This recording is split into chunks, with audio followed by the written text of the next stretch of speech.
aberta, mas assim, tive uma conversa com ela, ela percebeu que eu tinha algum conhecimento, mesmo assim, bem inicial, mas pude conversar com ela sobre. Bem interessante, não é? É, você tem que ter argumentos, você tem que entender um pouco dessa fisiologia, né? A bioquímica que está atuando ali. Não que você precise fazer bioquímica, mas conectar, né? Essas disciplinas que a gente vai vendo separadamente para entender como é que funciona. Nas bulas dos medicamentos tem várias informações, basta correr atrás, né? Interpretar, ler. E é assim mesmo. A coisa que já deveria ser do conhecimento do profissional, ele vai no congresso para aprender de novo.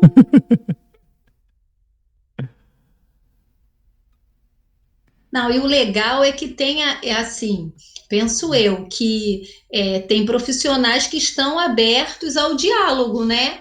E É. bem legal, porque é o que a Josi falou. A gente tem que aproveitar ao máximo esse conhecimento que você está aí dividindo, compartilhando com a gente. Pena que é um semestre só. É.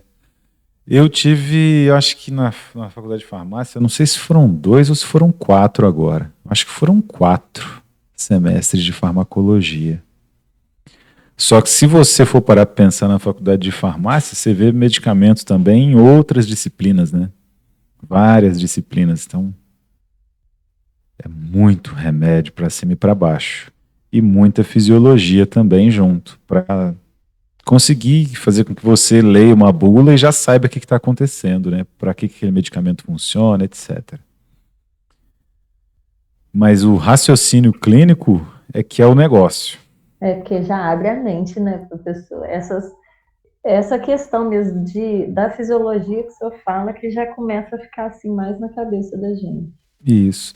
Não tem como você. Se eu só falasse do medicamento, não tem como aprender direito, porque eu só consigo entender se eu vincular isso às características patológicas daquela doença. Igual quando a gente falou de hipertensão, eu tenho que mostrar o néfron, como que ele funciona, qual a complexidade que existe ali. Nas aulas também, por exemplo, de bioquímica clínica, em que a gente estava tratando da função renal. Eu mostrei o rim de cima e embaixo, de novo, para o pessoal. Eles já viram isso em anatomia, já viram em outras disciplinas, mas na hora de falar da função renal, as enzimas que estão envolvidas, os problemas da filtração renal, etc., a análise da urina, tem que falar do rim de novo. Senão não aprende, né, direito. Só aquelas informações pontuais ali para conectar sozinho fica difícil. É por isso que tem o professor, né? Porque a gente vai colocar o máximo de informação possível junto, né, dessas informações técnicas aí a respeito do medicamento. Então, a aula passada foi uma introdução à neurotransmissão. Como que funciona a neurotransmissão. Então, qual que é a ideia que a gente tem que ter da neurotransmissão? Complexidade imensa. Ela acontece na via clássica. Existe uma via que é a retrógrada. Então, vamos dizer assim, de cima para baixo é a via clássica, né? Neurônio pré-sináptico para o pós-sináptico. O pós-sináptico também se comunica com o pré-sináptico e ainda tem a neurotransmissão de volume, que é quando o neurotransmissor se difunde no cérebro e nem precisa da sinapse para acontecer. A coisa já se espalha de uma forma ali no cérebro que pode atingir diversos outros neurônios, né? Isso é imprescindível para que você entenda todos os fármacos que atuam a nível do sistema nervoso central. Então, como você comentou no começo da aula, né? O fármaco é antidepressivo, mas ele pode causar depressão também. O fármaco é utilizado para esquizofrenia, mas ele pode causar esquizofrenia também. O benzodiazepínico vai lá e inibe a ansiedade, ele pode também induzir a esquizofrenia e assim vai, né? Tudo que age a nível do sistema nervoso central é um perigo, tá? E o que acontece? O que a gente vai ver na aula hoje são alguns exemplos de fármacos que são muito utilizados. Entre eles aqui, a fluoxetina também. Porque você pode usar a seguinte interpretação. Serotonina é o neurotransmissor da felicidade. Descobriram isso, né? Que as concentrações de serotonina aumentam no cérebro quando as pessoas têm uma sensação de felicidade, né? Então, passaram a usar alguns medicamentos nas pessoas que estavam deprimidas. Mas isso foi verificado antes de saber os mecanismos de ação. Então as pessoas viram empiricamente que esses medicamentos melhoravam o quadro clínico dos pacientes, né, que passavam por problemas de depressão e tal. E aí depois, muito tempo depois, é que se descobriu essa questão da serotonina e tudo mais. Então tem uma classe de antidepressivos ou de ansiolíticos que é voltada diretamente para a serotonina. São os inibidores seletivos da recaptação de serotonina. Como antidepressivos, aí também existem os inibidores da recaptação de serotonina e noradrenalina. Tem os antidepressivos tricíclicos e os inibidores da monoaminoxidase. Então, todas essas classes são utilizadas para o combate da depressão, da ansiedade. Tá? Estruturalmente, dentro de cada classe, eles têm afinidades, né? E voltando lá para aquilo que a gente falou na primeira aula, qual que é o segredo da farmacologia? É encontrar as enzimas envolvidas ou proteínas envolvidas no processo, inibir essas proteínas, ativar essas proteínas. E aqui no caso, nós temos fármacos que têm alvos em enzimas, que também são proteínas, né? Então, num neurônio, vou fazer aqui o terminal axônico do neurônio pré-sináptico e aqui o início do neurônio pós-sináptico, né? No neurônio, o que vai acontecer? Se ocorre a liberação de serotonina, que é um neurotransmissor, né? Lembrando novamente, no núcleo desse neurônio pré-sináptico tem o DNA é transcrito em RNA, o RNA é RNA mensageiro, né? Depois esse RNA mensageiro é traduzido em proteínas, as proteínas virão aqui, sintetizarão os neurotransmissores e esses neurotransmissores ficarão acumulados em vesículas. Vem uma excitação, você ganhou um presente e aí ficou feliz. A excitação vem, essa vesícula vem aqui e se funde com a membrana plasmática do neurônio pré-sináptico e libera esses neurotransmissores. Esses neurotransmissores são compostos químicos que irão excitar proteínas presentes na membrana plasmática do neurônio pós-sináptico que estão acopladas a canais que liberam a passagem de íons. Quando a serotonina chega aqui, abre canal de sódio, entra sódio, despolariza a membrana, isso vira um sinal elétrico que percorre todo o neurônio, vai embora para fazer essa transmissão, acoplamento, excitação, secreção. Além disso tudo, a gente viu na aula passada também que mudanças bioquímicas também ocorrem nos neurônios do sistema nervoso central de acordo com a excitação, né? É isso que faz com que as pessoas fiquem traumatizadas por longos anos, não superem problemas, etc. Tá? E aqui também atuam enzimas que capturam essa serotonina que foi liberada e transportam novamente para o neurônio. O corpo é econômico, a gente não desperdiça energia à toa. Então, aqui na sinapse, a serotonina liberada pode voltar para o interior do neurônio para ser usada em uma nova ocasião. O que esses fármacos fazem? Inibem essa recaptação. Então, se eu não tenho mais a recaptação da serotonina, a serotonina fica por mais tempo atuando aqui nos seus receptores pós-sinápticos, influenciando esses receptores, despolarizando a membrana por mais tempo. Tudo porque, em condições clínicas, foram testados em pacientes, né, que melhoraram a partir da utilização desses fármacos. E esse é o possível mecanismo de ação. Se você olhar na bula, esse é o possível mecanismo de ação, é o que explica, né, o que está acontecendo no sistema nervoso desses pacientes. Então tem uma classe de fármacos só para isso, para inibir seletivamente a recaptação de serotonina. Ali embaixo, vocês já viram que tem outra classe, né? Inibidores da recaptação de serotonina e noradrenalina.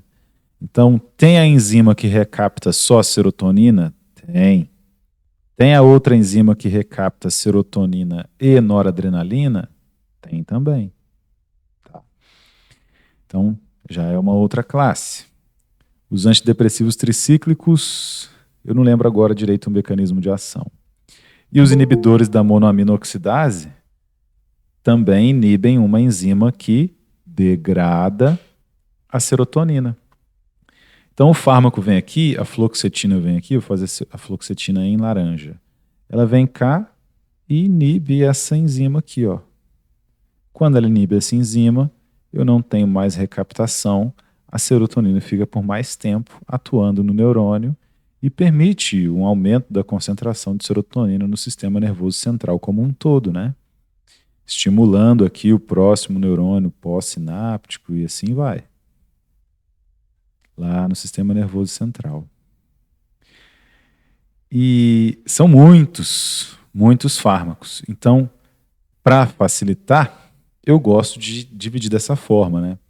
E aqui, todos esses fármacos que podem ser encontrados nessa categoria, né, de antidepressivos. Ó. Aqui os inibidores da captação de serotonina ou recaptação. Citalopram, escitalopram, fluoxetina, fluvoxamina, paroxetina, sertralina. Aí quem inibe a recaptação de serotonina e noradrenalina? Desvenlafaxina, duloxetina, levomil, naciprana, venlafaxina. ADTs, antidepressivos tricíclicos, bupropiona, mirtazapina, nefazodona, trazodona, vilazodona, vortioxetina. Atípicos, né? Quer dizer, os tricíclicos estão aqui embaixo. Amitriptilina, amoxapina, clomipramina, desipramina, doxepina, imipramina, maprotilina, nortriptilina, protriptilina e trimipramina. Vejam que tem alguma semelhança, né, entre alguns nomes. Geralmente aqui os ADTs terminam em ina, mas aí também isso acontece com alguns antidepressivos, com inibidores de recaptação de serotonina, né? E essa terminação em ina neles tem a ver com serotonina também. E quando a marca pega e escolhe um nome fantasia, um nome aí do genérico, né? Ela leva em consideração o mecanismo, possível mecanismo de ação também. Justamente pelo fato aqui da serotonina ter essa terminação, é que esses fármacos terminados em ina têm a ver com depressão, têm a ver com ansiedade, tá? Os inibidores da monoaminoxidase, feneuzina, isocarboxazida, selegilina, tranilcipromina.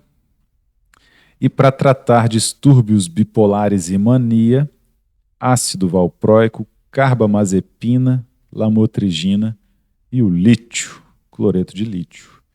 Então, nas próximas aulas, nós verificaremos a ação desses fármacos, tá? Mas é bom verificar também na nossa ementa da disciplina se está faltando alguma outra classe de fármacos para tratar, talvez interação fármaco-nutriente, uma boa abordagem que a gente pode ter também aqui ao longo da disciplina. Vamos falar de alguns aspectos gerais dos antidepressivos, né? Porque isso facilita bastante o entendimento dessa classe. E a aula de hoje é bem extensa. Quando estiver acabando, vocês me dão um toque aqui, tá? Porque... Tá, joia. Beleza? Os inibidores seletivos da captação de serotonina ainda são a classe dominante de antidepressivos. O que é que determina a utilização de um fármaco? É a segurança. Então, conforme a tecnologia avança, esses fármacos vão se tornando mais seguros. E é por isso que eles dominam. Então, são muito prescritos. E, geralmente, são o primeiro fármaco indicado para tratar esses distúrbios, tá? O uso fácil, a versatilidade e a segurança favorecem seu emprego tanto na prática psiquiátrica quanto na medicina em geral. A fluoxetina, o citalopram e o escitalopram. Aí, citalopram e escitalopram são a mesma estrutura, só que, se não me engano, o escitalopram tem apenas um dos isômeros, tá? Então, é como se fosse uma interação mais forte, né? Lembra mão esquerda, mão direita. No citalopram tem as duas mãos, 50% mão esquerda, 50% mão direita. Só que lá na proteína que ele tem que inibir, a proteína que recapta a serotonina, tem uma mão direita lá. Então, a mão direita sua se conecta melhor com a mão direita do outro, né? Então, se eu tiver 100% mão direita, a interação é muito maior do que na mistura dos dois isômeros, né? Isso é o que a gente chama de isomeria, por causa dos carbonos quirais. Quiros vem de mão, lá do grego, né? Então, as mãos são um bom exemplo para mostrar para vocês como é que funciona a quiralidade. Vejam que nossas mãos têm todos os ligantes iguais, né? Se as mãos forem perfeitas e tal. Só que como eles estão em posições diferentes, as mãos não são superponíveis, elas não são totalmente idênticas. Assim, são estruturas químicas que têm 4 ligantes diferentes nos carbonos. Dependendo das posições, eles adquirem uma afinidade maior com seus receptores internos, tá? Essa é a questão, por isso que existe citalopram e escitalopram, mas são o mesmo fármaco. Paroxetina e a sertralina já estão disponíveis na forma genérica, surgem como tratamento de primeira linha para o transtorno de ansiedade generalizada, o transtorno de estresse pós-traumático, o transtorno de pânico e o transtorno obsessivo-compulsivo TOC. Então, são os medicamentos prescritos como primeira linha em todos esses transtornos. Os inibidores da recaptação de serotonina e noradrenalina, venlafaxina e duloxetina, também se tornaram agentes comuns de primeira ou de segunda linha e parecem ser mais úteis do que os inibidores seletivos da recaptação de serotonina no tratamento da dor neuropática. Então, no que diz respeito à dor neuropática, é interessante inibir a recaptação tanto de serotonina quanto de noradrenalina. Mirtazapina talvez seja um fármaco que vocês já tenham se encontrado em algum dia. É bastante empregado em combinação com outros antidepressivos, sobretudo em idosos, né? E no tratamento da depressão resistente e da depressão em idosos. Então, quando eu vejo o nome mirtazapina, quando eu estava na farmácia e alguém vinha com a receita de mirtazapina, eu já sabia que era para tratar algum idoso, tá? Bupropiona e mirtazapina diferem de todos os outros antidepressivos, pois compartilham uma baixa propensão para efeitos colaterais sexuais. É outra modificação que pode existir com esses medicamentos. eles podem mexer na libido, e isso traz uma série de prejuízos, né? Sobretudo na adesão ao tratamento. Ao mesmo tempo em que há relatos de aumento da tendência suicida associados aos inibidores seletivos da recaptação de serotonina, é difícil discernir um efeito induzido pelo antidepressivo nos pensamentos suicidas versus uma progressão da doença subjacente. Então, o tema antidepressivos é muito complicado, porque nós não entendemos completamente o funcionamento do cérebro humano. Tá? E o tratamento dessas doenças tem que utilizar os medicamentos apenas como um auxiliar. Eu também estou com essa disciplina de farmacologia voltada para o pessoal da psicologia, e eu bato nesse ponto sempre. A cura não é por parte dos fármacos. Só que os fármacos podem induzir esses pensamentos, podem alterar as emoções. O que pode acontecer, por exemplo? Uma pessoa que já faz uso, né, vê uma segunda pessoa passando por algum momento difícil e aí fala, não, toma aqui o meu remedinho que é bom. Então, quando isso acontece, é fato preocupante, porque nem sempre esses fármacos funcionam para ocasiões pontuais. Eles podem, inclusive, prejudicar essas ocasiões pontuais. A depressão ocorre não quando a pessoa fica triste por alguma coisa, não é quando ela não passa num concurso, não é quando ela tem as reviravoltas que a vida dá normalmente. É quando ela está incapacitada de, por conta da depressão, sair de casa, trabalhar, etc. Mas os sofrimentos são normais, né? O que acontece é que a gente perdeu essa capacidade. Atualmente, não se quer sofrer de maneira alguma, então esses medicamentos estão sendo utilizados de forma irracional. Em geral, a tendência suicida é vagamente definida nos ensaios clínicos. É difícil saber se esses fármacos têm uma maior propensão a desencadear esses sintomas, porque não dá para medir isso clinicamente. É muito difícil fazer experimentos para medir a ideação suicida. E os riscos também dessa tendência nos estudos são difíceis de interpretar. Então vejam, até mesmo as condições que esses fármacos estão tratando são difíceis de serem avaliadas em estudos clínicos. Vejam como, então, é complicado utilizar de forma irracional esses medicamentos. Ao mesmo tempo em que a eficácia da terapia com antidepressivos está associada à redução da ideação suicida na maioria dos pacientes, alguns poucos correm o risco de piora da tendência suicida. É sempre bom monitorar intensivamente os pacientes durante o uso de antidepressivos. Então, quando os pacientes estão em tratamento, eles precisam ser monitorados. Uma análise dos bancos de dados dos fabricantes em relação a adultos revelou um aumento na atividade do tipo suicida nos pacientes entre 18 e 25 anos de idade durante o uso de medicamento ativo comparado ao placebo. Então, já existem estudos que comprovam o aumento da ideação suicida fazendo uso desses medicamentos. Outros grupos etários de adultos não apresentaram aumento similar de risco durante o uso do medicamento.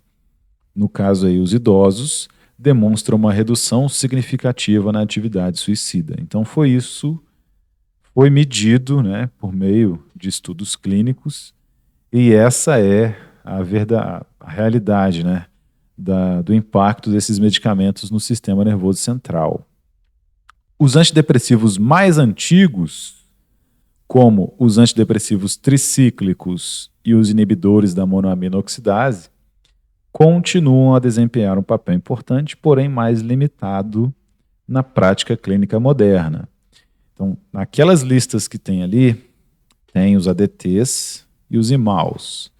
geralmente eles não são fármacos de primeira escolha. Na primeira abordagem da doença, são utilizados os fármacos mais seguros. Quando ocorre alguma não adesão ou o tratamento não é eficaz, aí é que se aventa a possibilidade de utilizar essas duas outras classes de antidepressivos, tá? Os ADTs e os IMAUs agora são considerados agentes de segunda linha, ou, mais comumente, de terceira linha, por causa das duas potenciais interações medicamentosas, toxicidade e dificuldade de titulação. O que é dificuldade de titulação? É a dificuldade de dizer qual a dose adequada do medicamento. A selegilina transdérmica é um inibidor da monoaminoxidase aplicado por meio de um adesivo. É interessante essa forma de administração transdérmica porque, pela via oral, os inibidores da monoaminoxidase trazem desconfortos intestinais. Tá? Veremos isso quando tratarmos dos IMAUs.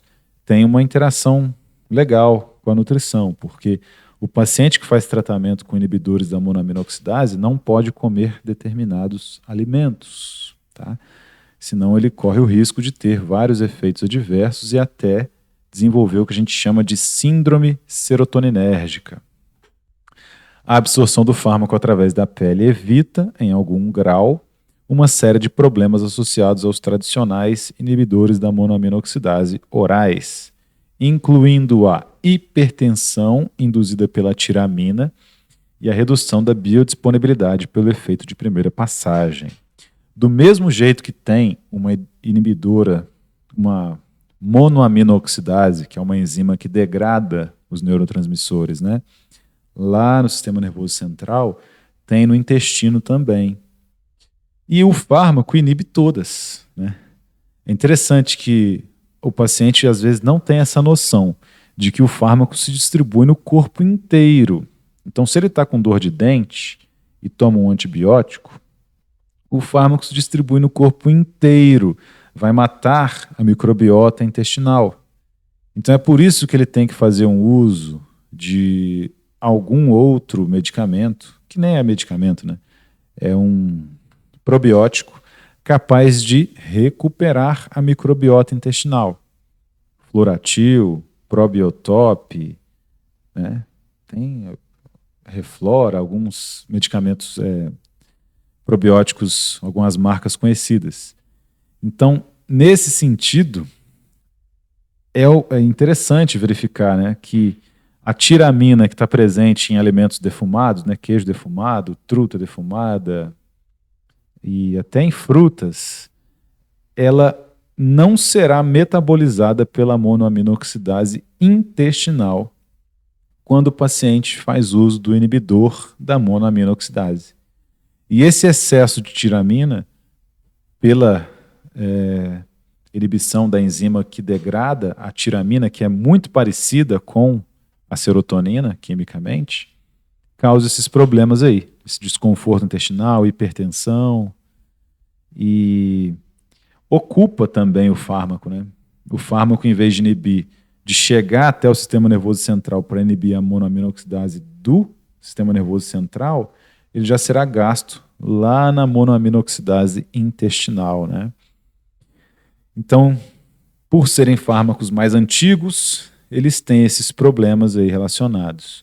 É por isso que são de segunda ou até terceira linha nos tratamentos.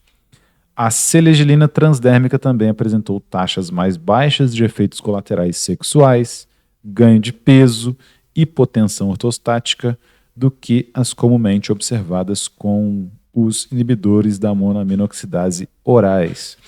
Então, é um fármaco antigo, só que aí desenvolveram uma formulação novíssima, né?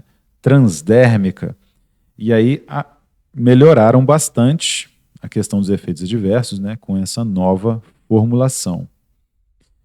Quais são, né, os princípios gerais de uso de antidepressivos, né? Isso é interessante mostrar para vocês mais do que os mecanismos de ação. Aquilo que eu mostrei ali no começo, neurônio, desenhar o pré-sináptico e o pós-sináptico, basicamente todos os mecanismos de ação estão relacionados com aquilo. Mas a gente tem que saber por que tem que usar o antidepressivo, né? Embora variem consideravelmente em relação aos seus mecanismos de ação, a sua toxicidade e as suas potenciais interações medicamentosas, existem decisões clínicas que se aplicam ao uso de todos os antidepressivos, tá? Eles são bem variados quanto à segurança, quanto aos efeitos adversos, mas são muito semelhantes quanto à decisão de utilização. Dentre elas estão os critérios para escolha do antidepressivo, a decisão sobre a dose adequada e a determinação do tempo ideal de duração do tratamento. Como é que a gente vai escolher? A regularidade do aumento do número de antidepressivos disponíveis torna a escolha de um agente um pouco mais difícil. Vocês viram que são vários ali disponíveis, né? Embora, geralmente, o perfil de efeitos colaterais seja considerado o fator primário na escolha de um antidepressivo, a equiparação ideal de um antidepressivo com um determinado paciente é tanto uma arte como uma ciência. Então, a princípio, você vai na segurança, mas também existem questões relacionadas ao comportamento daquele indivíduo, o metabolismo dele, como é que funciona seu fígado, como é que é a sua biodisponibilidade, sua concentração de albumina e etc., né? Então, vários fatores influenciam nessa decisão. Os parâmetros do paciente, incluindo subtipo da depressão, idade, sexo e estado clínico, são essenciais aí para essa decisão. São equiparados com os parâmetros do fármaco como efeitos colaterais, segurança e custo do medicamento, que também deve ser levado em consideração, né? Então, esses fatores é que devem nortear a escolha dos medicamentos. O senso geral é de que todos os antidepressivos disponibilizados no mercado são igualmente eficazes no tratamento da depressão. Mas isso não é verdade. Não é porque é antidepressivo que é eficaz, tá? A depressão é muito heterogênea, é diferente para cada indivíduo, para sugerir que agentes com ações diferentes funcionem de forma igualmente boa para todos os possíveis tipos dessa doença, né? A escala de avaliação para a depressão de Hamilton serve para identificar a gravidade dos sintomas depressivos e não sua existência. Então vejam que existem até escalas para avaliação da gravidade dos sintomas de depressão. Então o paciente não pode fazer uso desse medicamento de qualquer maneira. É por isso que são fármacos controlados. Só que o que a gente vê na farmácia? O paciente chega lá com a receita vencida e aí a gente não pode dispensar o medicamento. Ah, não pode? Ele na sua frente liga para a secretária do médico, né? E aí pede para deixar uma receita pronta. Ele vai lá em 5 minutos, volta com a receita e aí você pode dispensar o medicamento para ele. Então esse paciente não está passando por esse controle todo para que use esse tipo de droga, né? E isso aí é complicado, mas a gente tem que seguir a lei, né? Só que é chato ter que passar por isso, porque você sabe que a escolha desse antidepressivo talvez não esteja sendo feita de forma adequada. Os parâmetros primários na escolha de um antidepressivo são os efeitos colaterais e segurança. Os inibidores seletivos da recaptação de serotonina, que é a classe mais utilizada, são relativamente seguros porque eles não causam grandes complicações em caso de overdose. E também são mais bem tolerados pelos pacientes. Tem menos efeitos adversos que os antidepressivos tricíclicos e os inibidores da monoaminoxidase.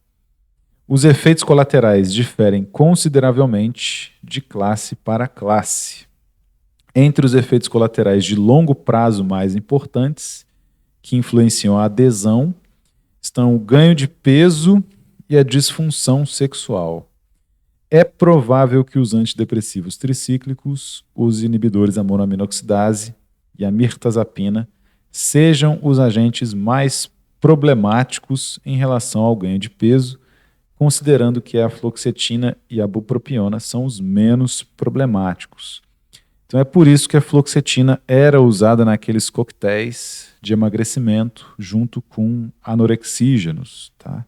Então ela deixava esse indivíduo feliz, sorridente, enquanto o anorexígeno deixava essa pessoa meio ansiosa, e aí se contrapunham os dois efeitos. Imagina a bagunça no cérebro da pessoa. Como que é feita a dosagem e a administração? A dose ideal de um antidepressivo é a menor dose eficaz que produza um mínimo de efeitos colaterais. Então vejam como os fármacos são perigosos, tá? Se, com determinada dose do antidepressivo, não houver sinais de melhora dos sintomas depois de 4 semanas, as chances de que tal dose seja eficaz são muito pequenas.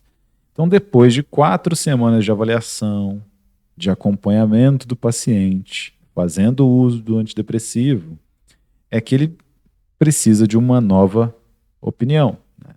De uma nova avaliação do seu quadro clínico.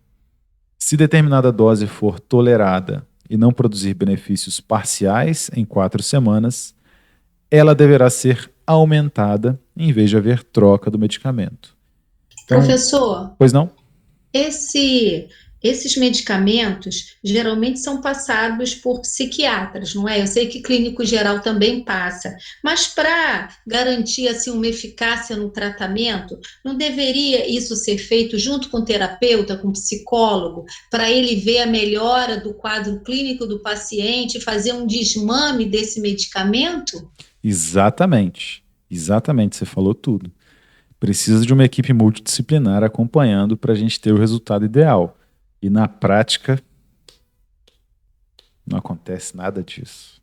Lá no estágio, a gente está atendendo um paciente e encaminhamos ele para a psicologia da UBM para poder fazer esse trabalho juntos, não é? Lá a clínica da nutrição com a clínica da psicologia para ter um resultado assim a contento, não é? Sim, nossa, uma excelente iniciativa. Porque a gente não vê. E esse é um caso, né? Só que quando você está na farmácia, por exemplo, trabalhava na raia lá do Campos Elíseos, eram 200 pessoas só pegando, sem acompanhamento nenhum, todo dia. E é preocupante, é muito preocupante, porque a gente sente, né? Percebe isso aí. Quem está dispensando esse medicamento no dia a dia, né? E o ideal seria essa abordagem multidisciplinar. Mas o nosso modelo de saúde, eu estava discutindo isso no estágio que está sendo dado para o pessoal do 9º período, sobre saúde pública, né? Atenção farmacêutica. Nosso modelo é o mesmo lá da década de 60. Veio o SUS depois, né, em 1988, mas a gente continuou com um modelo de saúde centralizado no médico e sem a interação de outros profissionais ali nesse auxílio.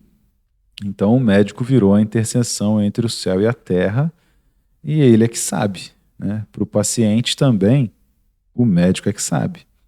Mas nessa questão, apesar de existir o profissional da psiquiatria, né, eu acredito que o psicólogo seja muito mais eficiente em acompanhar esse tratamento durante esse tempo. Então, se um dia eu precisar usar esse medicamento, eu vou no psicólogo primeiro, né? E aí ele é que vai me ajudar a acompanhar o desenvolvimento desses sinais clínicos. E tô para te dizer que muitas vezes o psicólogo já consegue resolver sem a utilização de medicamentos, em diversos casos. Até porque é você mesmo que vai gerenciar, que vai ser o ator do teu próprio conflito para poder resolver. E é aquela questão da epigenética. Os traumas causam distúrbios a nível genético, bioquímico nos neurônios. Só o tempo e o próprio indivíduo pensando, sentindo, modificando o seu jeito de ver as coisas, é que vai fazer com que essas mudanças epigenéticas retornem ao estado inicial pré-crise, pré-trauma. Então, O medicamento aí, ele não é tão eficiente quanto se espera, né, de trazer uma cura, reversão dos sintomas. É apenas um paliativo. Então, quem vai cuidar mesmo desses problemas de depressão é o indivíduo. Ele que tem que superar, etc. Mas nós, farmacêuticos, não conseguimos tecer comentários além disso. Isso aí vira o campo do psicólogo, né? A gente sabe da nossa experiência de vida, etc., relacionado com esses medicamentos, dos pacientes, mas o psicólogo é o cara, a psicóloga também, né? Elas que vão conseguir lidar com esses problemas aí. Para mim, são muito complexos. Eu não conseguiria me dar bem na psicologia, não, porque a cabeça das pessoas é muito complicada, né? A gente, Tá complicada nisso. a gente não consegue se entender entre nós, né? E o psicólogo tem que administrar isso aí tudo. Então, ele seria o profissional ideal para acompanhar, nessas 4 semanas aí de exemplo, o paciente quanto aos benefícios da dose utilizada. E aí, depois dessas 4 semanas, é melhor aumentar a dose, se ela for suportada pelo paciente, do que trocar de antidepressivo. Embora nas décadas de 60 e 70 os ensaios padrão com antidepressivos fossem geralmente de 4 semanas, o modelo atual são os ensaios de 6 a 12 semanas. É difícil avaliar a eficácia de um antidepressivo em menos de 4 semanas. Além disso, é improvável que 4 semanas sejam suficientes para avaliar doses mais elevadas em um paciente tolerante. Então, o início de todo o tratamento é esse ajuste de dose. Muitas vezes ele precisa ser feito. Todos os pacientes que respondem a determinada dosagem de um antidepressivo devem ser mantidos com essa dose por pelo menos 6 a 12 semanas, tá? Então, esse é o período de tratamento ideal com esses medicamentos. Então, beleza, ajustamos a dose. O paciente ficou ali 8 semanas para ajustar a dose. Ajustou? Vamos continuar esse tratamento por 12 semanas. E depois a gente vai fazer a descontinuação do medicamento. O que é o que a gente encontra? É pacientes utilizando por 12 anos, por 18 anos, 20 anos. A maior dose de todas. Todo esse tempo. Então, a situação é crítica. O tratamento de longo prazo com antidepressivos pode dificultar a adesão do paciente ao regime prescrito. Várias intervenções, no entanto, podem aumentá-la. Tá? Se você intervém mais vezes no tratamento, participa mais do tratamento com o paciente, pode ser que a adesão do paciente ao medicamento aumente. E de grande valia orientar o paciente e seus familiares em relação ao curso da doença depressiva, ao tempo necessário para que os antidepressivos façam efeito e a necessidade de continuar o tratamento, mesmo quando o paciente estiver se sentindo melhor. Então, esses medicamentos não podem ser retirados de forma repentina, mesmo que o paciente esteja se sentindo melhor. Ah, não, agora estou me sentindo bem, não preciso mais tomar.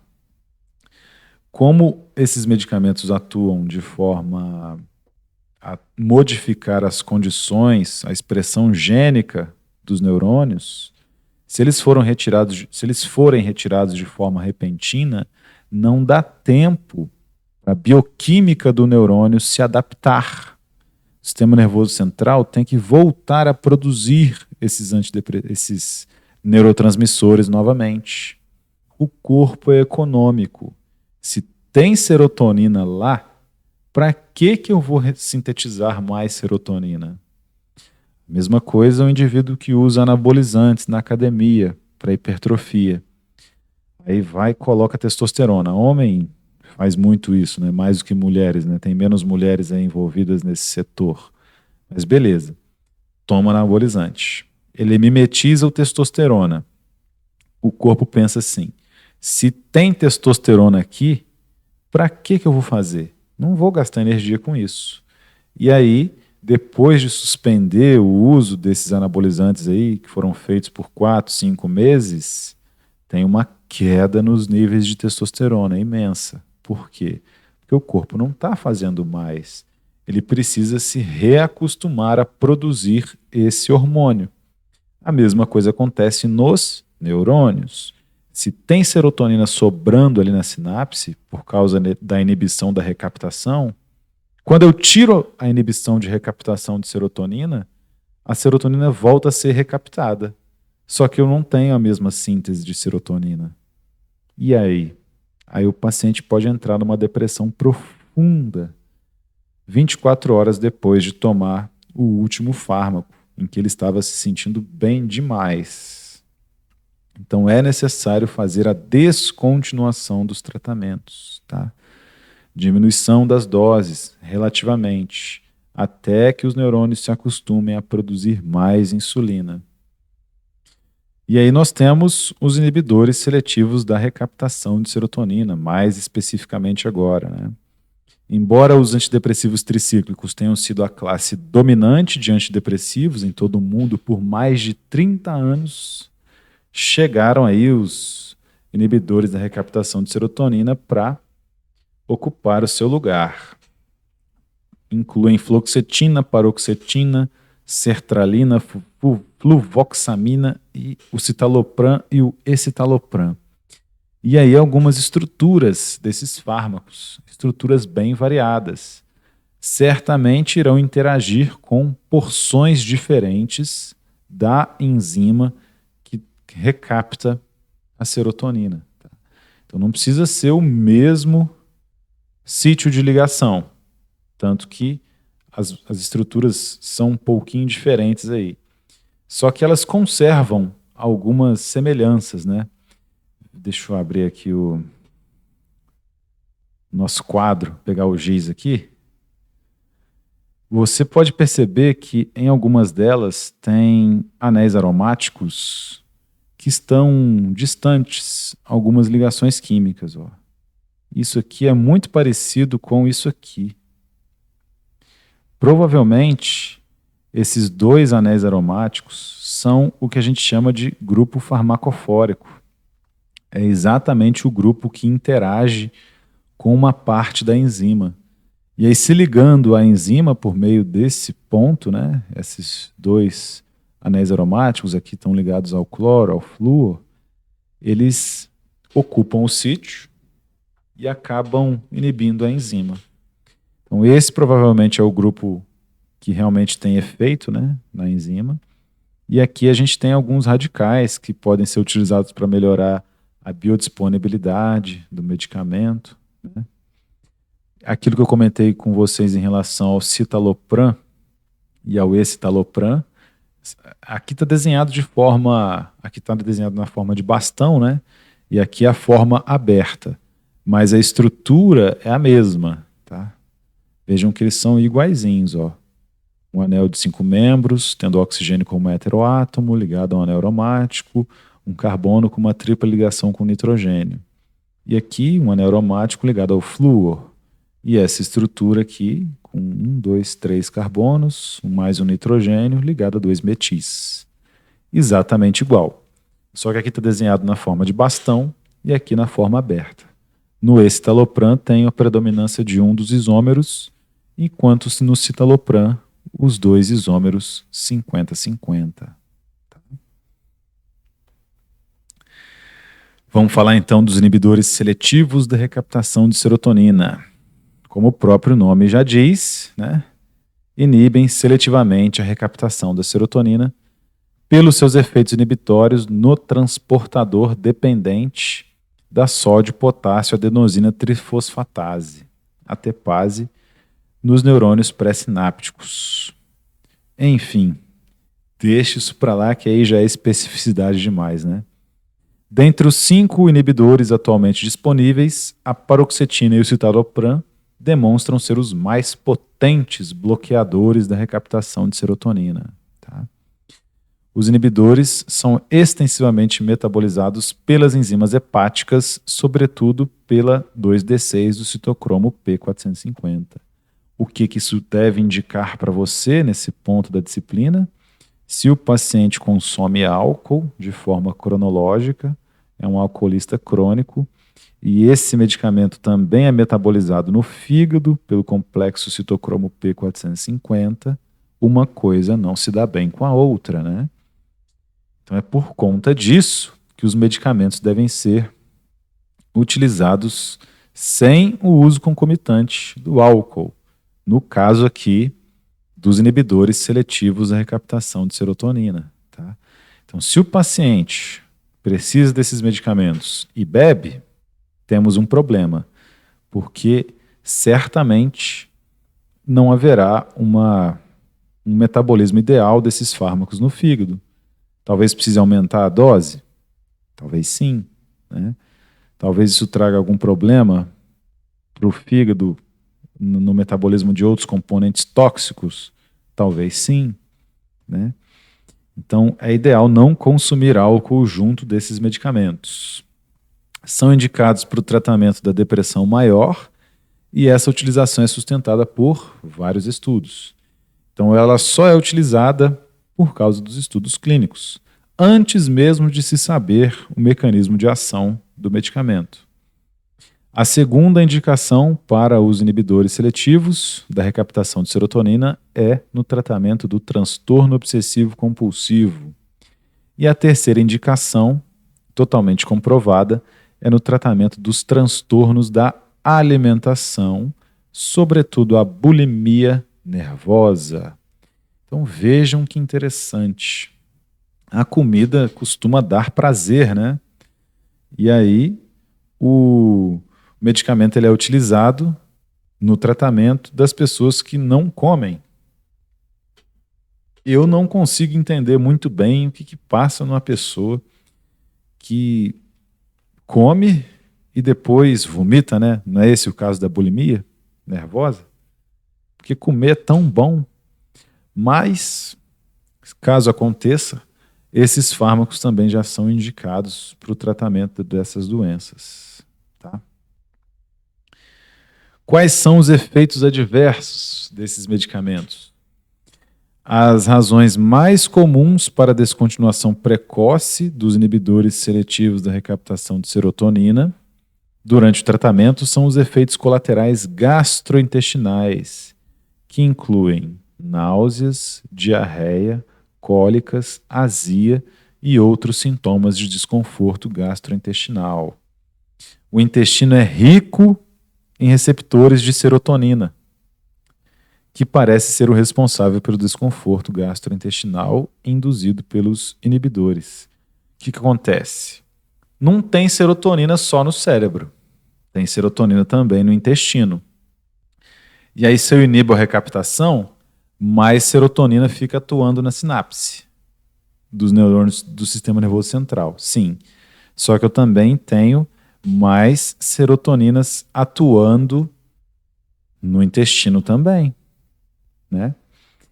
E aí eu posso encontrar efeitos colaterais intestinais nesses pacientes também.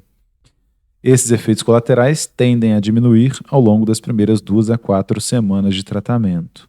Então é por isso que se espera as 4 semanas para avaliar com o paciente a sua adesão ao tratamento com esses antidepressivos.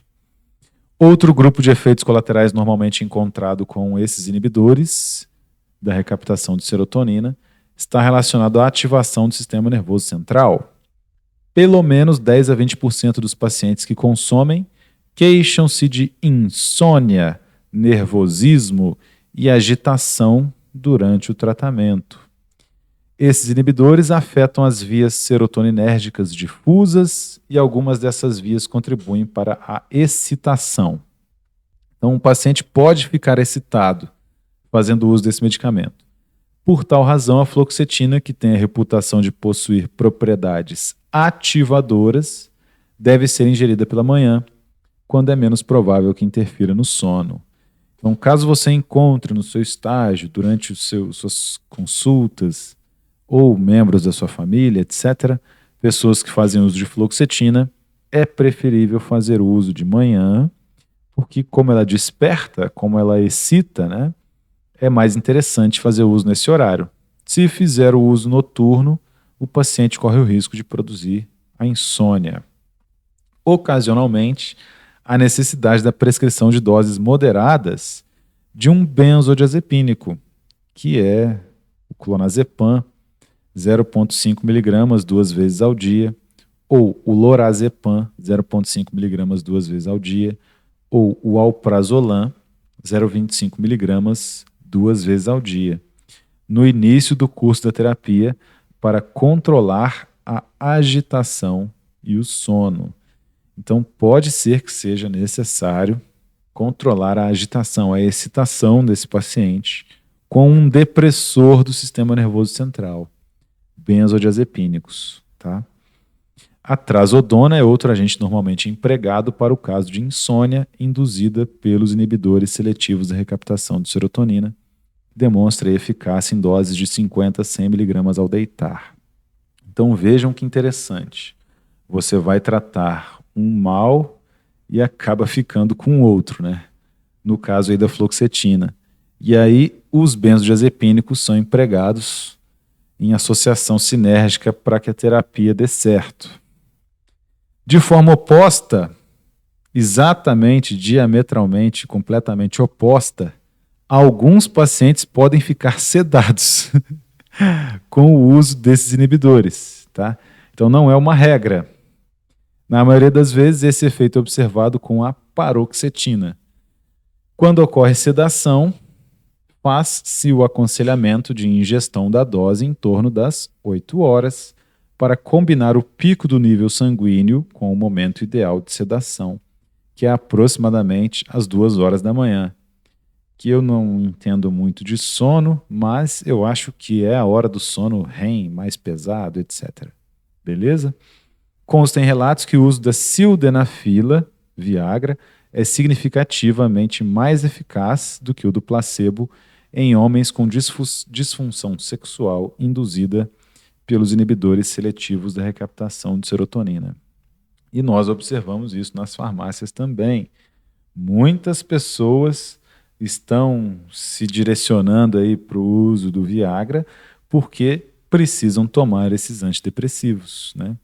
E aí a farmácia ganha em dobro, né? Porque já vende o antidepressivo e aí já vende o Viagra junto. E no caso de overdose? A popularidade desses inibidores se deve, em parte, à sua segurança na overdose. Então eles são primeira linha porque são mais seguros, não é porque são mais eficazes. A eficácia não pode ser comprovada, então ninguém sabe como é que vai ser, como será a eficácia do tratamento nos pacientes. Tudo é teste, tá? Então, a partir do diagnóstico, começam os testes com esses medicamentos. Milhares de overdoses ocorrem mundialmente, mas com pouquíssimos casos fatais, então são mais seguros. Os sintomas mais comuns de overdoses significativas incluem vômitos, náuseas, tremores e sedação. Em doses muito elevadas, mais do que 75 vezes a dose diária usual, são relatados eventos adversos mais graves, como eventos cardiovasculares, convulsões e nível de consciência alterado ou reduzido. A maioria dos casos fatais, e esse é um grande problema, envolve a coingestão de outras substâncias, especialmente álcool ou fármacos dependentes do citocromo P450. Por quê? Se o paciente, como havíamos comentado, ingere junto do álcool, há um prejuízo da função hepática e o paciente acaba com uma dose muito maior porque o fármaco não passou corretamente pelo metabolismo de primeira passagem. Então a dose plasmática aumenta muito e isso traz esses efeitos adversos. Se forem coingeridos vários medicamentos também, associados aí à fluoxetina ou à paroxetina que também são degradados pelo citocromo P450, como o fígado não funcionará corretamente no metabolismo de primeira passagem, as doses plasmáticas serão muito elevadas, trazendo efeitos adversos. Se o paciente tiver insuficiência hepática, a mesma coisa, tá? Geralmente, a lavagem gástrica e o atendimento padrão na unidade de emergências são procedimentos suficientes para a maioria dos casos de overdose desses fármacos. Em overdoses graves ou naquelas envolvendo outras substâncias, o monitoramento cardíaco ou as intervenções para o controle das convulsões podem ser necessários. Então, esses são casos preocupantes, só que os medicamentos não são tão prejudiciais. Quais interações existem entre os inibidores seletivos da recaptação de serotonina? A mais grave delas é com os IMAOs, os inibidores da monoaminoxidase. Então, são 2 fármacos promovendo o aumento da concentração de serotonina nas sinapses. Um inibindo a recaptação e o outro inibindo a enzima que degrada o neurotransmissor. Poxa, é muita serotonina de uma vezada só. Mesmo se os fármacos não forem empregados de forma simultânea. Podem ser empregados em horários distintos, mas estarão no sistema nervoso central juntos em algum momento. Se o paciente, por exemplo, interrompe um tratamento com fluoxetina e inicia outro com inibidor da monoaminoxidase, a interação pode ocorrer. Se o paciente, de repente, troca de médico, né? Não gostei desse médico, vou em outro. Aí chega lá, nem fala que estava tomando o remédio, aí é prescrito um medicamento. Dá problema. Tem paciente que não se abre, não diz o que está acontecendo, né? Outro tipo de interação medicamentosa potencial ocorre como resultado da tendência desses inibidores seletivos de recaptação de serotonina de inibir competitivamente as enzimas do citocromo P450.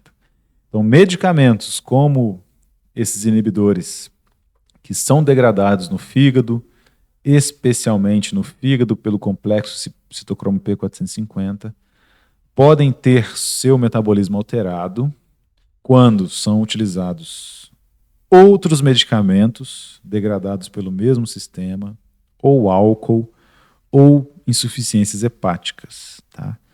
Porque aí a dose plasmática do fármaco aumenta, porque ele não está sendo eliminado já de cara no metabolismo de primeira passagem.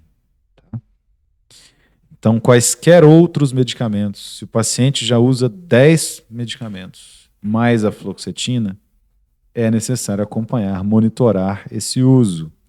Pode ser que a dose seja transformada em uma dose tóxica, mesmo utilizando a dose terapêutica, devido a essas interações via citocromo P450. Quem são os inibidores da monoaminoxidase aí como exemplo?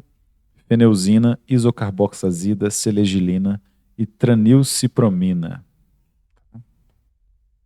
Dosagem. É aqui que eu convido vocês, teste rápido. Quem conseguir baixar a bula do profissional primeiro da fluoxetina vai ganhar um filtro solar amostra grátis da Vichy. Valendo! Mas, enfim, a dosagem já está definida em todas as bulas do profissional. Por quê? Porque já foram feitos testes clínicos estabelecendo essas dosagens, tá? Então, quando for verificar o tratamento do paciente, é interessante utilizar a bula do profissional, que eu já mostrei para vocês, onde ela é conseguida, e verificar a dosagem do medicamento, lá em relação aos tratamentos clínicos, as pesquisas clínicas que já foram feitas com esses fármacos. E o principal a respeito desses fármacos, né? Se eu utilizasse algum desses fármacos, eu iria querer parar, com certeza, fazer a descontinuação. Nenhum farmacêutico é adepto do uso desses fármacos, tá? Porque a gente sabe que é complicado. E, para mim, é o que mais me chama atenção nesses medicamentos, tá? a descontinuação. A apresentação mais comum da síndrome de abstinência de um inibidor seletivo da recaptação de serotonina é a condição do tipo gripe com mal-estar, náuseas e cefaleias. Veja que interessante. Quando o paciente está interrompendo o uso, ou então nesse processo de descontinuação, a abstinência da fluoxetina, da paroxetina, parece uma gripe com mal-estar, náuseas e dor de cabeça, ocorrendo dentro de 2 a 7 dias a partir da retirada do fármaco. Tá?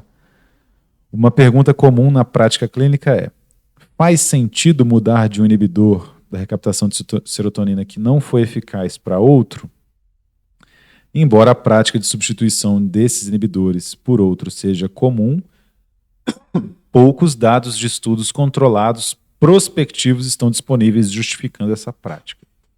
Então, se já toma serotonina, para que vai mudar para paroxetina, né?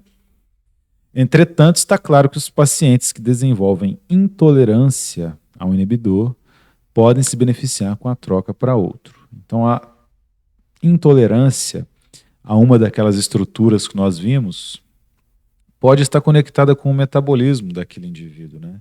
Mas, se for mudado para outra estrutura química de um fármaco análogo, talvez essa intolerância desapareça.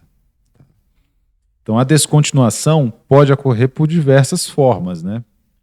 Pode ser que o paciente, o medicamento não esteja funcionando para aquele paciente, tá?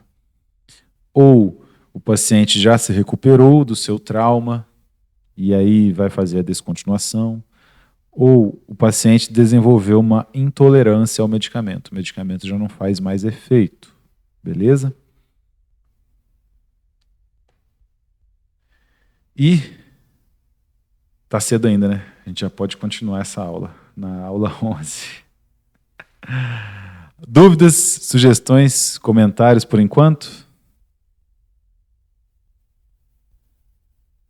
A Ana tá me fazendo um monte de pergunta aqui, Ana. Então. Pode falar. É mais fácil, eu não interrompo sua aula. Não, pode falar agora, ué. Você escreveu pra caramba. O que acontece? Eu perguntei se você já leu alguma coisa sobre o uso de sertralina. Por exemplo, eu tive muitos alunos que usavam para hiperatividade.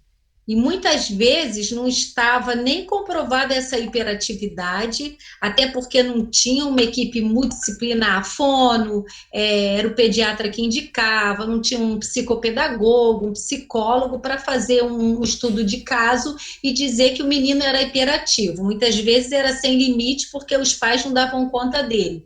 Então, esse tipo de menino toma sertralina e quando entra na adolescência, indo para a juventude, que tiram a sertralina, eles começam a usar drogas.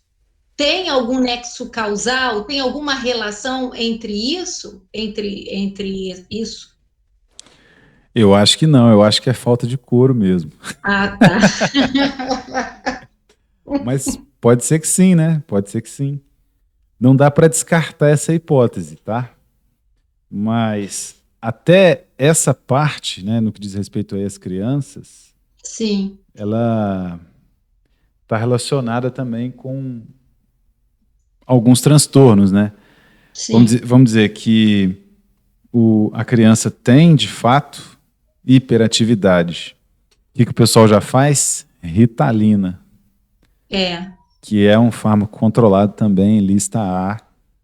E como todos os fármacos que a gente vai ver daqui para frente, no que diz respeito à depressão, sistema nervoso central, são fármacos que causam essa confusão na sopa química que é o cérebro, né? E na etapa de formação do cérebro, das conexões sinápticas, eu acho bem complicado utilizar esses medicamentos aí. E isso pode estar relacionado também com alguns transtornos. Entre essas aulas do sistema nervoso central, estão também aulas relacionadas com as drogas de abuso. Maconha, LSD, cocaína, etc. E por que já existem estudos comprovando que o uso de maconha na adolescência é prejudicial? Exatamente porque é o momento em que as conexões sinápticas estão sendo realizadas no cérebro. E aí, essa atuação, esse desequilíbrio de neurotransmissores nessa etapa prejudica a formação dessas conexões sinápticas. Nós nascemos com um número fixo de neurônios. Eles só podem morrer a partir daí. Os neurônios não se multiplicam. Eles só fazem mais conexões entre eles para melhorar a nossa inteligência, né? Então, no caso de substâncias que alterem os neurotransmissores, esse equilíbrio existente, pode haver desequilíbrios que criam uma propensão a certos comportamentos aí depois, né? Então, não sei se existe nada comprovando uma relação causal do uso de sertralina na infância e a predisposição ao consumo de drogas. Mas eu tenho certeza que qualquer desses medicamentos utilizados na infância não trará apenas benefícios, né? Certamente implicará em algum problema nas conexões sinápticas. O caso de sertralina que eu dei de exemplo para vocês, quando a gente falou de diabetes, foi o paciente que fez uso de sertralina para emagrecer por muitos anos, não conseguiu, depois faz a bariátrica, né? E aí a perda de gordura é quase que obrigatória. Essa sertralina acumulada no tecido adiposo, por ser apolar, volta a ser liberada na corrente sanguínea conforme a gordura vai sendo liberada também. Então, ainda existe esse tipo de interação, né? Fármacos apolares que se acumulam no tecido adiposo. E esses fármacos costumam ser apolares. Os fármacos que são utilizados no sistema nervoso central. Eles têm que atravessar a famosa barreira hematoencefálica. As veias e artérias presentes no sistema nervoso central são recobertas por uma barreira para impedir a entrada de qualquer coisa lá dentro. Então só entra quem é selecionado. Os medicamentos que agem a nível do sistema nervoso central, portanto, precisam ter uma característica apolar para conseguir atravessar essa barreira. Tá? E sobre drogas, né? Vamos dizer assim, uma comparação rústica aí. O paciente, por exemplo, o indivíduo, né, que usa cocaína, né? Ele é como se ele pegasse não o comprimido de fluoxetina em pó. É como se ele pegasse a matéria-prima fluoxetina purificada lá na farmácia de manipulação. É como se ele pegasse essa matéria-prima, 1 grama, 2 gramas, e fizesse a ingestão via inalatória.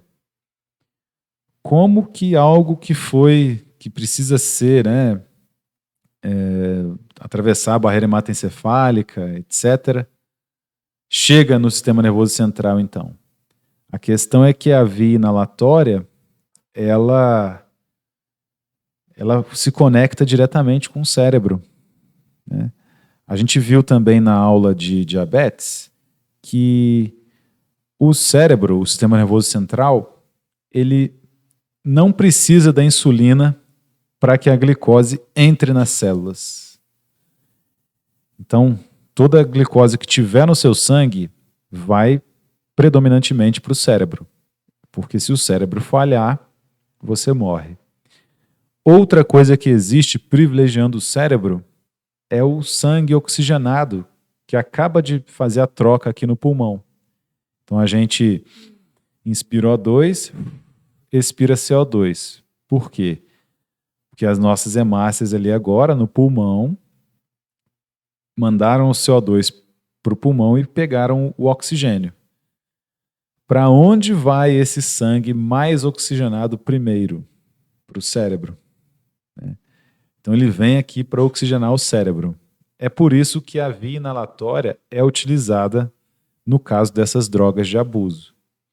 Então imagina a matéria-prima fluoxetina indo direto em grande concentração pela via inalatória para o sistema nervoso central.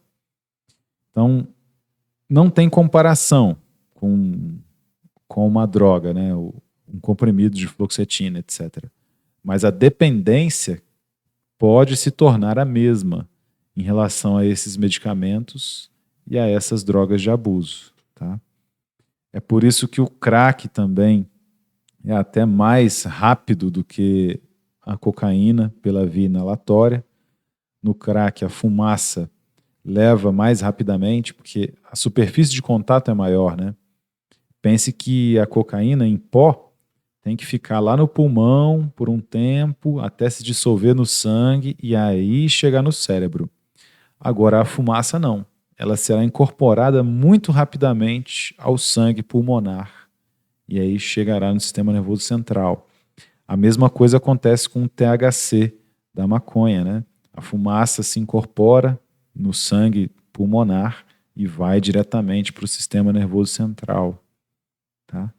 São os mecanismos de ação aí envolvidos nas drogas de abuso.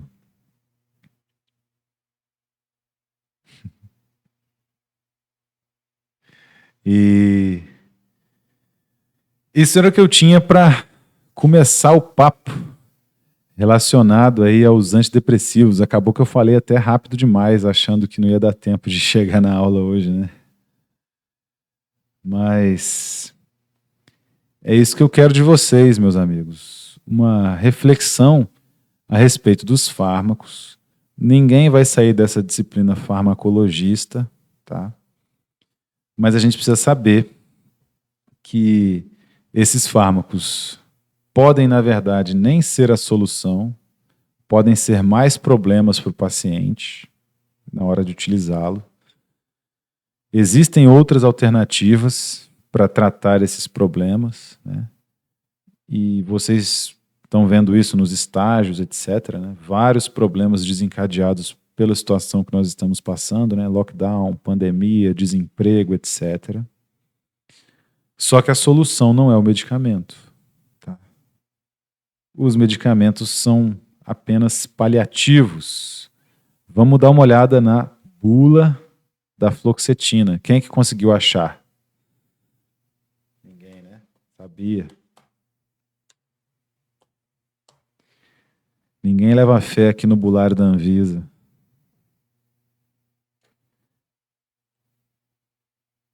Vamos tentar encontrar na bula do profissional o tempo de tratamento.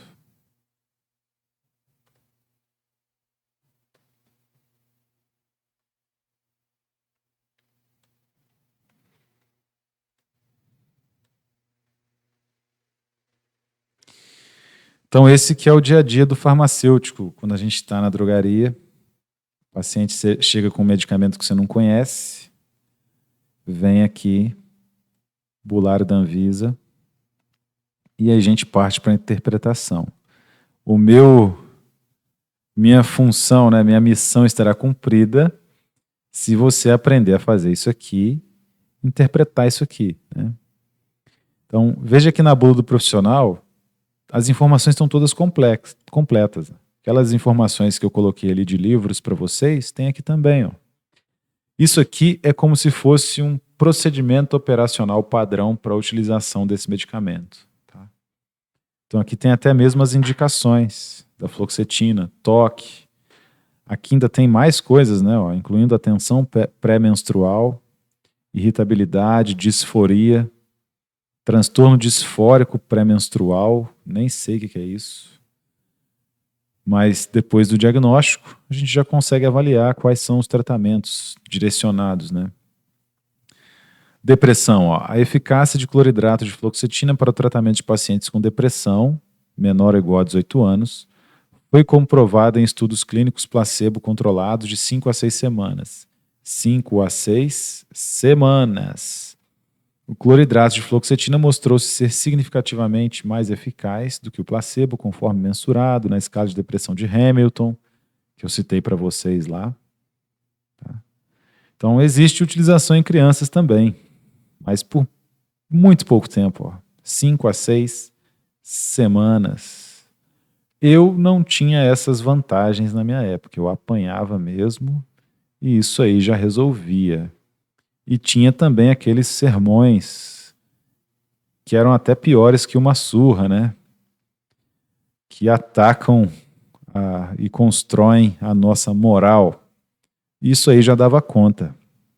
Mas é possível utilizar algum desses medicamentos aí em crianças, sobretudo esses inibidores seletivos da recaptação de serotonina, que são bem mais seguros, tá? Então, vejam que aqui você encontra as informações dos estudos clínicos relacionados. 2 estudos clínicos controlados de 6 semanas, com 671 pacientes. Na estatística, vocês veem... Olha da estatística que vocês estão tendo aí. N igual a 671. Por que vocês têm a bioestatística? Para pegar nas referências e no estudo desse e verificar que realmente o estudo teve relevância estatística, né? Então, uma amostra de 671 pacientes, né, randomizados, duplo cego, né, com placebo, isso é que determina a força de um estudo desses, tá? Então, é para entender essas questões, a bioestatística na área da saúde. Comparando cloridrato de fluoxetina e placebo, mostraram que cloridrato de fluoxetina 20 mg em doses diárias é eficaz no tratamento de pacientes idosos, maiores de 60 anos de idade, com depressão, né? Nesse estudo, o cloridrato de fluoxetina produziu uma taxa de resposta e de remissão significativamente mais altas, definidas, respectivamente, por uma diminuição de 50% na pontuação de Hamilton. Então, o pessoal ficou com menos...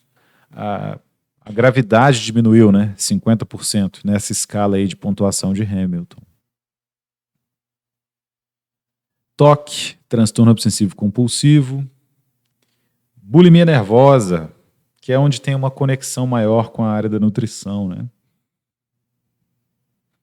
A eficácia foi demonstrada em 2 estudos de 8 semanas e um estudo de 16 semanas, multicêntricos, paralelos, em pacientes adultos que atendiam ao critério de bulimia na escala, e aí usaram outra escala. Os pacientes dos estudos de 8 semanas receberam 20 ou 60 pela manhã, miligramas, né? Os pacientes do estudo com 16 receberam uma dose fixa de 60 miligramas por dia, ou placebo. Os pacientes desses 3 estudos tinham bulimia de moderada a grave com frequências medianas de episódios de compulsão alimentar e vômito, variando de 7 a 10 e de 5 a 9 por semana. Deixa eu compartilhar aqui com vocês isso, né? Eu acho que vocês não estão vendo. E é por isso que a fluoxetina passou a utilizada também na bulimia, porque fizeram esses estudos clínicos, tá? Aí a estatística de novo, ó. O efeito estatisticamente superior de 60 miligramas versus placebo foi observado logo na primeira semana, na semana 1, e persistiu durante cada estudo. A redução nos episódios bulímicos relacionada ao cloridrato de fluoxetina pareceu ser independente da depressão inicial, conforme avaliada pela escala de depressão de Hamilton. Então é por isso que a fluoxetina passa a ser indicada nessa dosagem para os pacientes que apresentam a bulimia nervosa. Alguém já auxiliou no tratamento de um paciente desses? Então, essa nossa paciente que a gente está tentando fazer esse atendimento com a nutrição e a clínica de psicologia. É justamente a bulimia? Acertamos com um exemplo aqui na aula de hoje também, né? Que bom. Então, já dá para verificar, a partir desses estudos clínicos, a dosagem para a bulimia nervosa aqui. E agora você já tem a capacidade de pegar e verificar também, né, quando estiverem com esses pacientes. Quando vocês virem aqui, por exemplo, características farmacológicas, propriedades farmacodinâmicas, vocês vão lembrar lá daquela aula que o professor falou que farmacodinâmica é o que o fármaco faz com o corpo e a farmacocinética é o que o corpo faz com o fármaco, né? Então, qual que é a propriedade farmacodinâmica, o mecanismo de ação da fluoxetina? Ela é um inibidor seletivo da recaptação de serotonina, sendo este seu suposto mecanismo de ação.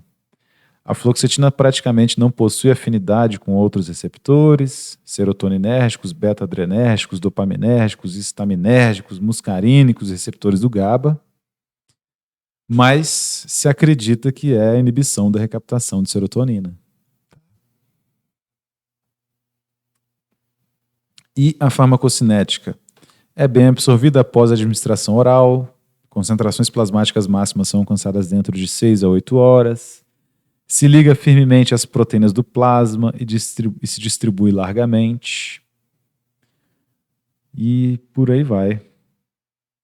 Onde que a fluoxetina é excretada? A gente viu na aula, né? É extensivamente metabolizada no fígado, citocromo P450. Aí ela é transformada em norfluoxetina e em outros metabólitos não identificados, que são excretados na urina.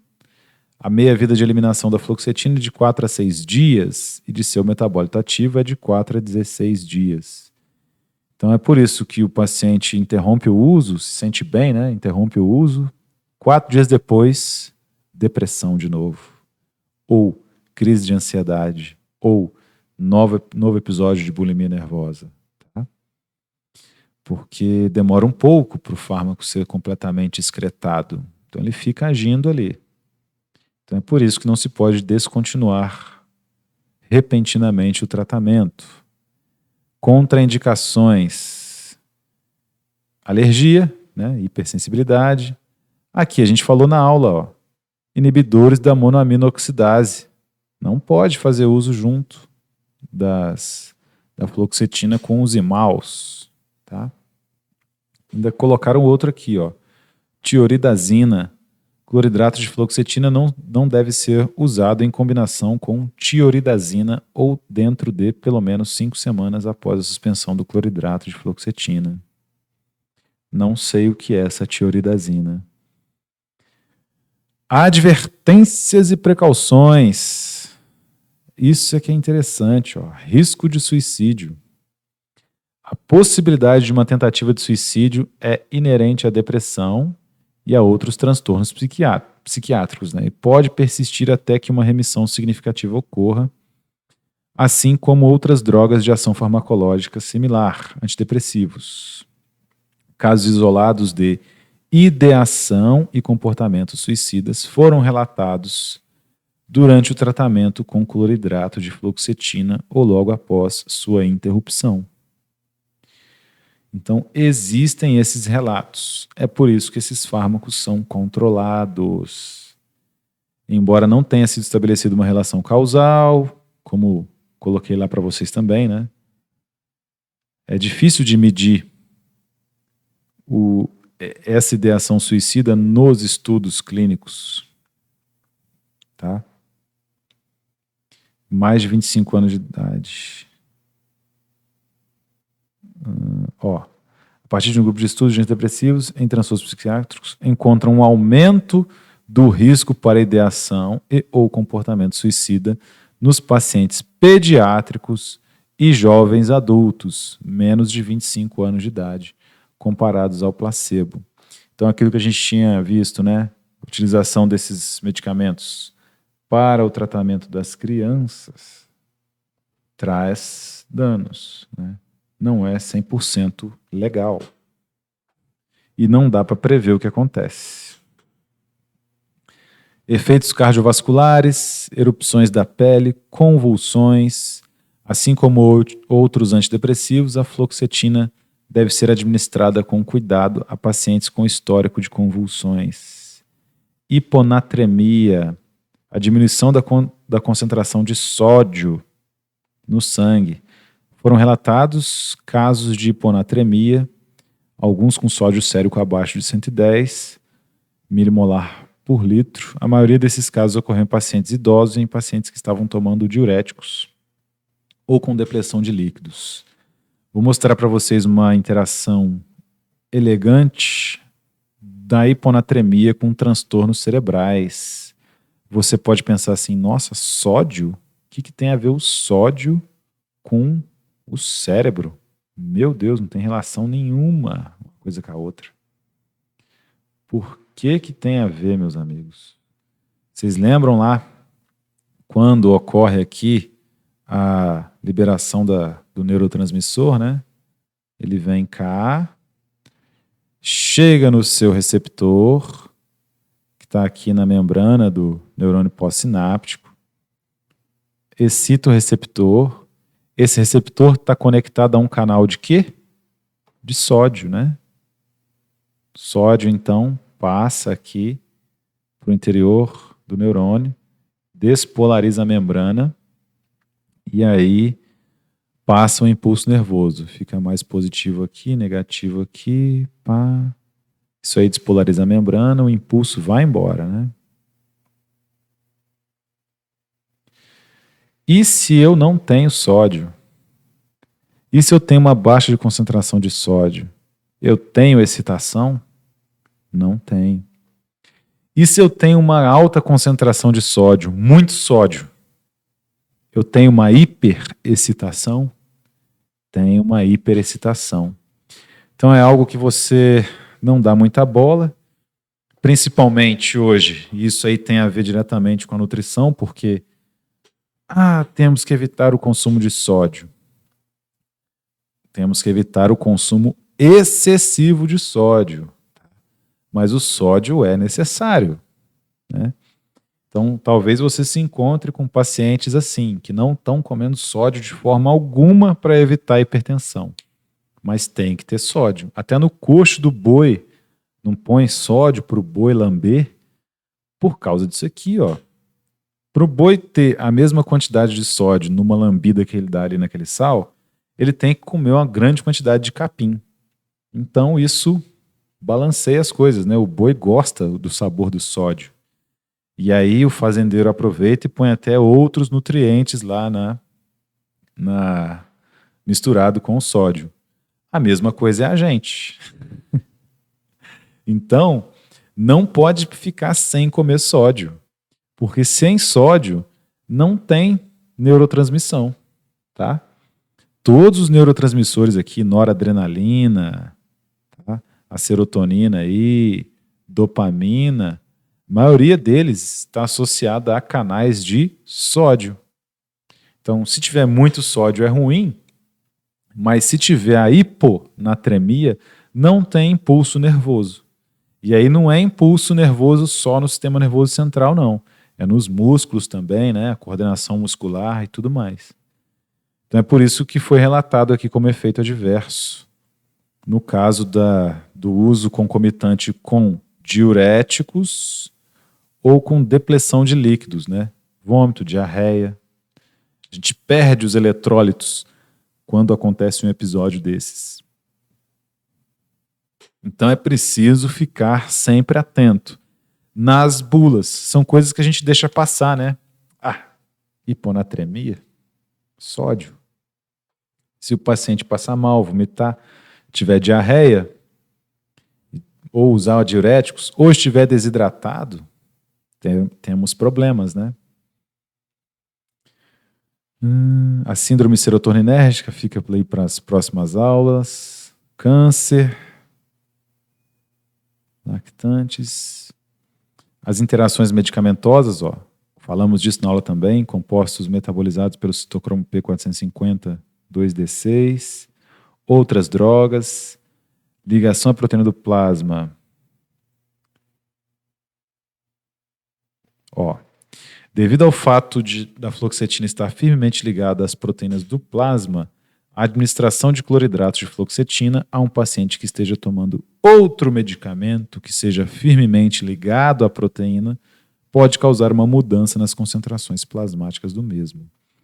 Então, até a afinidade dos medicamentos, as proteínas do plasma, a principal delas, a albumina, pode mudar a farmacocinética, tá?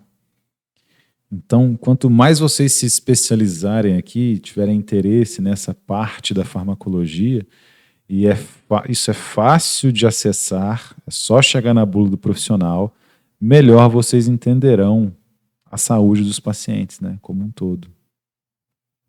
Álcool. Em testes formais, o cloridrato de fluoxetina não aumentou os níveis de álcool no sangue ou intensificou os efeitos do álcool. Entretanto, a combinação do tratamento de inibidores seletivos da recaptação de serotonina e álcool não é aconselhável. Alimentos. Pode ser administrado com alimentos sem que interações medicamentosas ocorram. E isso também é algo que pode ser investigado por vocês no atendimento nutricional. Na farmácia a gente tem a atenção farmacêutica, né? Em vocês eu não sei como é que chama. Seria a atenção nutricional? Não faço ideia. Não tem nome para isso? Na área de vocês? Consulta, sei lá. Se tem, eu desconheço. Mas fica aí o apelo. Nas bulas do profissional também tem possíveis interações com alimentos para que vocês possam investigar. Vou colocar essa bula lá para vocês depois. E é isso aí. Mais alguma dúvida, sugestão, comentário?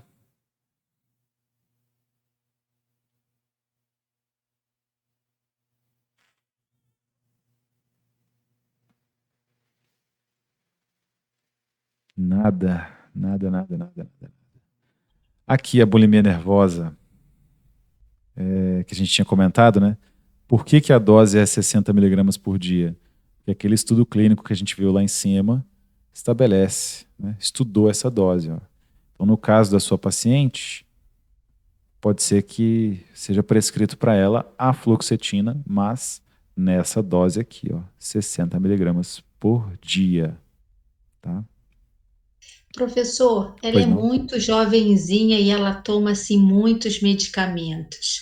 Então, e não tem como a gente acompanhar isso, porque ela faz o tratamento em outro lugar.